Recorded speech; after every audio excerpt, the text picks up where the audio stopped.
Come here, son, nephew, young man. Let me holler at you.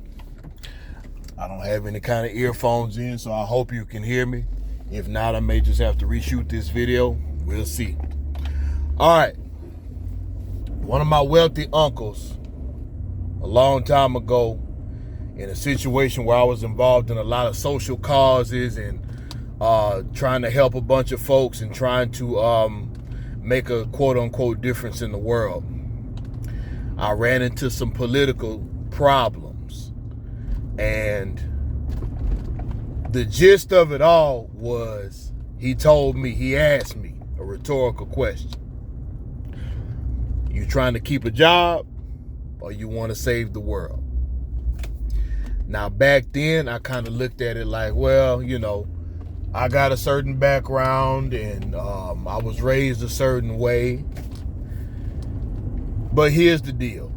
If you are working a job, because, hey, here we're talking about manhood on this channel. We're talking about what's going to feed your family, what's going to help you progress, what's going to keep you able to survive another day. However, we ain't selling out. We ain't selling souls.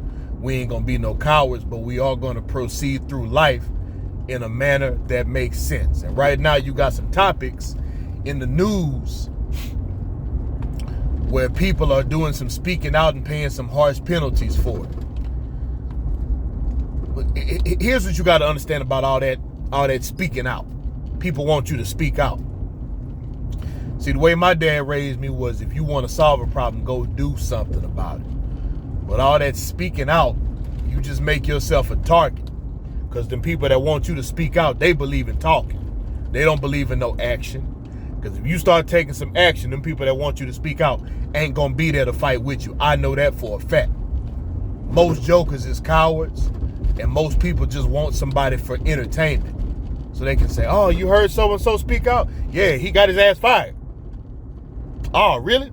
So what's for lunch? And that's it. That's the end of your tale, doing all that speaking out. If you work somebody's job, especially if you're in the public eye, most of the time they're going to have a policy that says how you govern yourself if you're in the public eye, or if the job you're doing is very high profile. That can also deal with when you go to a school that's high profile too. You do something goofy enough to make the headlines while you're at somebody's school, don't be surprised if you get your scholarship yanked. Out here being a fool or speaking up about national, like really sensitive issues. You there to get an education. You at the job to work. Then people say, hey, you work for us. Don't be out here doing stuff that's going to bring attention to our company. Now, if you're going to start your own business, okay, you might be able to say then, okay, well, I'm going to talk about what I want. I'm going to do what I want. But what about your customers? See, you still have to, people think that because you have a business, you don't follow anybody's instructions. That's far from the truth. Now you got however many bosses equal to the amount of how many customers you got. If they say, I need this product delivered in a certain way, either you deliver that product in that certain way or you won't have that customer anymore, and maybe you don't even get paid for that job. Now, here's what you can do if you have some type of cause or something that you want to send, that you want to support. You find somebody who is already set up to fight that battle, and you can support them, whether publicly, behind closed doors, send a check, or whatever. But they are already set up with their sources and their funding and their support and their lifestyle to be fighting these battles. Chances are you ain't. So what you need to do, the first battle you need to worry about is the cause of your family.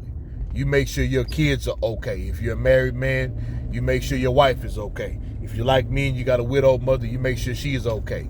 You make sure the neighborhood you live in is okay after that.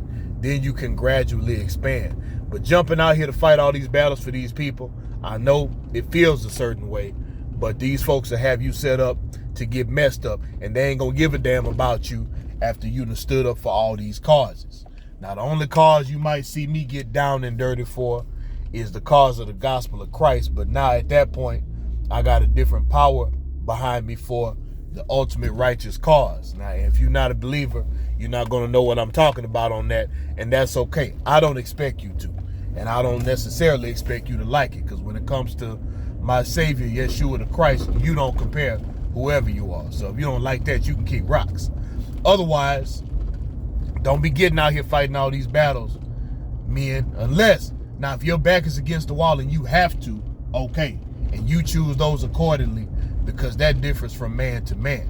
You got the ultimate motivation if it affects you personally, especially if it puts you in a place where you ain't got nothing to lose, or somebody's already put you in that position. In that case, hey, you come out scrapping. But all this stuff, letting people put a battery in your back to get out and go be somebody's champion and somebody's hero, when people do that, you got to ask yourself, why won't they do it themselves? Why they need you to jump out there on Front Street?